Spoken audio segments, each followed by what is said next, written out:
So we have finished this stage of our interior remodel. This one was primarily to install new luxury laminate flooring throughout the house. It was actually the most expensive laminate flooring that our flooring installer had ever seen, but it looks and feels great. And now today is our construction clean date. What that means for them to install these floors, you can look around and see, this was all tile floor before. And so they literally had to, we have hydronic radiant heating, which is hot water pipes that are through the concrete, just 5/8 inch below the surface of the concrete, that are embedded in that concrete. And so they couldn't even use a jackhammer. They had to hand chip out all of the tile floor. And when you're chipping out or when you're jackhammering out tile, that dust goes everywhere. So even though we had cabinets plasticed off and we had furniture attempted to be covered, the reality is we live in the house. For the last few weeks, we've been crammed into our tiny guest house, but we live in the house, and so we had all of our furniture in the house. So now we're gonna have a construction crew come through today,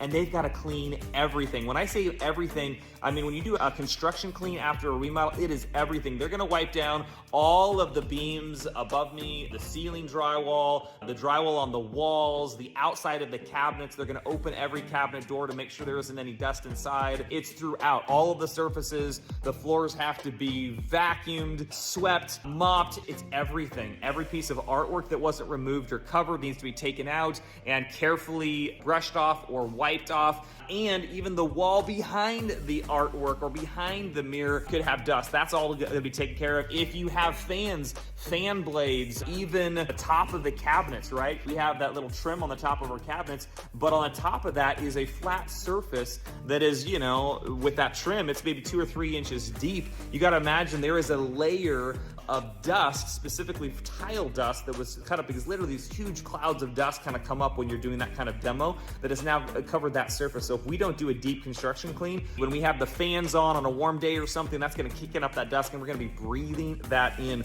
So it's always important to factor in a new construction clean. Even if you do your own house cleaning and don't have a house cleaner kind of come in regularly, a deep construction clean normally is going to be, depending on the size of the house, 3 or 4 cleaners are going to come in for anywhere from a half to a full day, sometimes a day and a half again if it's really extensive. And you gotta clean it all before you put everything back together. You put the cushions on the couch, all the furniture also. I mean, every little nook and cranny needs to be kind of detailed out like you're detailing a car almost. So it's a massive amount of work and you gotta budget for it as well.